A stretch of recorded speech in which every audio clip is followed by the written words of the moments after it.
দিনে দুপুরে চুরি করতে এসে ধরা পড়ল চোর। ধূপগুড়ি শহরের 7 নম্বর ওয়ার্ডের সৎসঙ্গপাড়া এলাকার ঘটনা। স্থানীয় বাসিন্দা কাজল তরফদারের বাড়িতে নির্মাণ কর্মীরা কাজ করছিলেন। সেই সময় এক যুবক ওই বাড়িতে আসেন। কাজলবাবু প্রথমে ভেবেছিলেন হয়তো সেই যুবক ওই নির্মাণ কর্মীদের সঙ্গে। এরপরে সবার চোখের আড়ালে এক নির্মাণ কর্মীর সাইকেলের ভিতরে রাখা প্যান্টের পকেট থেকে টাকার ব্যাগ বার করার চেষ্টা করে ওই যুবক। তখনই হাতে নাতে ধরা পড়ে যায় সে। জানা যায় সেই যুবক ওই নির্মাণ কর্মীদের সাথে আসেনি। তার বাড়ি ধূপগুড়ি ব্লকের ভোটপাড়া এলাকায়। সেই যুবককে আটকে রেখে খবর দেওয়া হয় ধূপগুড়ি থানার পুলিশকে। পুলিশ এসেই তাকে আটক করে থানায় নিয়ে যায়। জাহাঙ্গীর আলম। কি নাম? জাহাঙ্গীর জাহাঙ্গীর আলম। কি করছিস এখানে? এখানে একজনের মানিব্যাগ দেখে লোক ধরে গেছে, তাই আমি এটা তুলছি।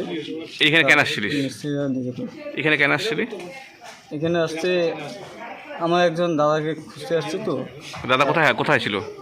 ও ধূপগুড়িতে কাজ করতেছিল, ওর নাগাল পায়নি বলে এদিকে এসে ভুল কাজটা করছে। তোকে কে?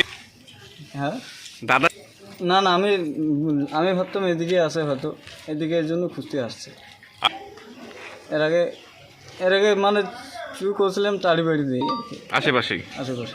মানে হ্যাঁ, কি নাম? পাপ্পু। কে ধরছে তোকে এখানে? এখানে ওই মিস্ত্রি দাদা ধরছে। বাড়ি কোথায়? বাড়ি ভোটপাড়া। এখানে এখানে আমার এখানে ঘরের কাজ করতেছে রাজমিস্ত্রিরা, আর আমার প্যান্ডেলের মালপত্র নিয়ে যাচ্ছে। আমি মনে করছি যে আমাদের প্যান্ডেলের লেবার বুঝি ভ্যানালার সাথে আসছে বুঝি, ও ভ্যান ট্যানও ঠেলে দিয়ে এখানে যেই ফাঁকা পাইছে, চান্স পাইছে, সাইকেল থেকে মানিব্যাগ, লেবারদের মানিব্যাগ ছিল, মানিব্যাগটা উঠাইছে। তো আর রাজমিস্ত্রি ওখান থেকে দেখে দৌড়ে এসে ধরছে ওকে।